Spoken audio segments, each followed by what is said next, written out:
ஏற்கனவே இந்த பக்கம் ஒரு டோல் இருக்குதுயா, அந்த பக்கம் ஒரு டோல். 25 கிலோமீட்டர் தாண்டி சிதம்பரம் கிட்ட ஒரு டோல். அப்புறம் அதை தாண்டினாக்கா காரைக்கால் கிட்ட ஒன்று போட போறாங்க. இப்போ காரைக்கால் போயிட்டு வரத்துக்குள்ளேயே இத்தனை டோலுக்கு போய் வர வேண்டியதா இருக்கும். இப்போ இது நம்மளுக்கு ஒரு 5 கிலோமீட்டர் தான் கடலூர் தாண்டி போட்டா கூட போடவே கூடாது. 60 கிலோமீட்டருக்கு உள்ள தான் இருக்கணும். இந்த மாதிரி டோல் அதிகமாக போடுறாங்க.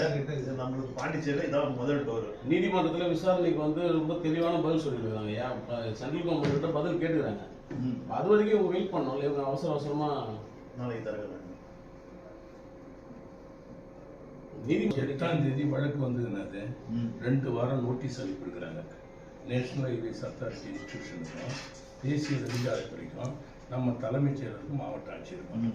ஆனால் இதுக்கு இடையில நேற்று ஒரு அறிவிக்கை வெளியிட்டிருக்கிறாங்க. நோட்டீஸ் பப்ளிஷ் பண்ணிக்கிறாங்க. இது பதற்றமாகவும் சிக்கலாகவும் நீதிமன்றத்தை அவமதிக்கிற விஷயமா ஏதாவது